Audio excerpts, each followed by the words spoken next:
Madonganao ni tabataba be mitsitsy nisy anda arako Ni kapokapoko be vavanao nefa tsy aizy diso amitsika roa Vadinao no nanantongoza fa tsy razany sikotra anazy tantrangonao tagny Matoa koa anao ningiany anao tsy tiagny Kesoko afa tsara lafa tsofininao fambarako anao tegna izy Matao vadinao mampirafy aminakay donc tsy ampiramenao izy Azafady fa tsy zano nangalatra vadinao tagny Azafady amontany walao izy sasanao tiagny Mialatsy fa tsy fombako mitsy ny mangalatra vadino Mialatsy mifapeuze mibanaka didi fa raika amby folo Azafady fa tsy zano nangalatra vadinao tagny Azafady amontany walao izy sasanao tiagny Mialatsy fa tsy fombako mitsy ny mangalatra vadino Mialatsy mifapeuze mibanaka didi fa raika amby folo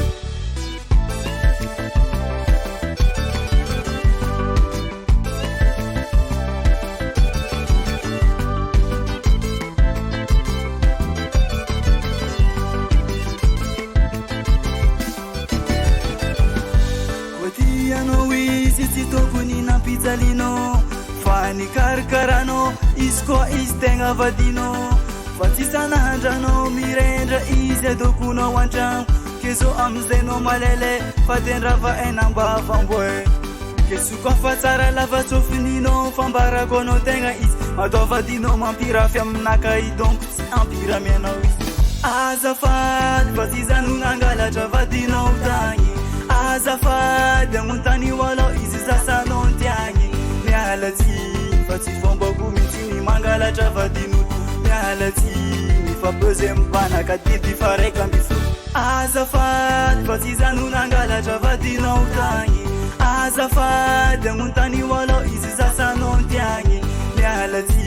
fa tsy fombako mitsy ny mangalatra vadino Mialatsy mifapeuze mibanaka didi fa raika amby folo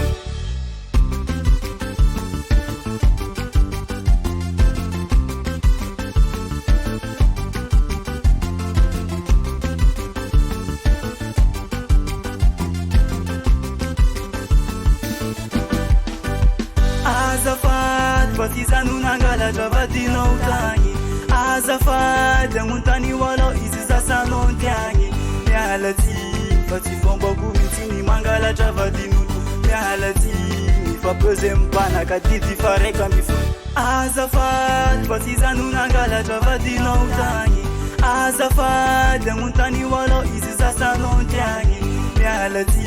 fa tsy fombako mitsy ny mangalatra vadino Mialatsy mifapeuze mibanaka didi fa raika amby folo Aza miraty occasion